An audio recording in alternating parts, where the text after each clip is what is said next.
खुलुमबाय, आं उदांस्रि मोसाहारि। बड'लेण्ड बुब्लिनि जानानै बयखौबो बरायना लाबाय। दिनै 30 जुन 2024। नोंथांमोननो बड'लेण्ड बुब्लिया दिनैनि साना मानि थाखाय मिथिजायो एबा दिनैनि सानाव मा हाबाफारि फालिनाय जायो नोंथांमोननो फारि फारि बड'लेण्ड बुब्लिया फोरमायगोन। दिनैनि सानखौ हुल दिवस सान महरै फालिनाय जायो।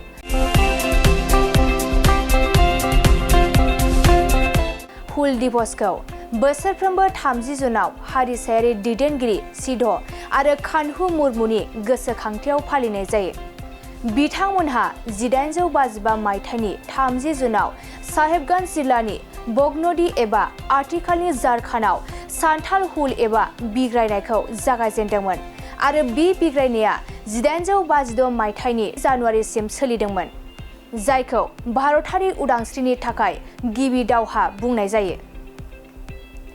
बेनि अनगायैबो दिनैनि सानखौ ससियेल मिडिया डे,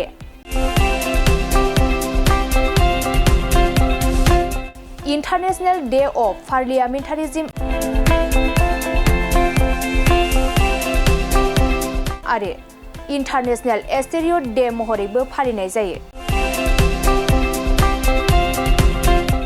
नोंथांमोननो बड'लेण्ड बुब्लिया दिनैनि सानाव मा हाबाफारिजों मिथिजायो आरो मा हाबाफारिखौ फालिनाय जायो फोरमायबाय। गोजोन्थों। मोनसे गोजोनथाव खौरां, BA सेथि सेमिस्टारनि थाखाय गसाइगावनि जारागुरि गबिन्द बसुमतारी कलेजाव मुं थिसननाय हाबाफारिया सोलिगासिनो दं।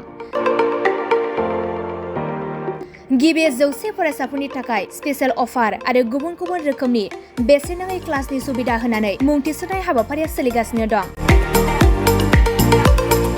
बे फरायसालियाव फरायसाफोरा गावनि गोसोबायदि आयदाखौ सायख'नानै लानो हागोन। लोगोसे basic computer class, self defence आरो स्पकेन इंलिश क्लास बायदि सुबिदाफोरखौ बेसेन होआलासे फरायसाफोरा सोलोंथाइखौ लानो हागोन। लोगोसे बे फरायसालिमायाव गासैबो फरायसाफोरनि थाखाय फ्रि बास सार्भिसबो होनाय जादों। लोगोसे गासैबो थाखोनि बिजाबजों बुंफबनाय बिजाब बाख्रिनिबो सुबिदा दं।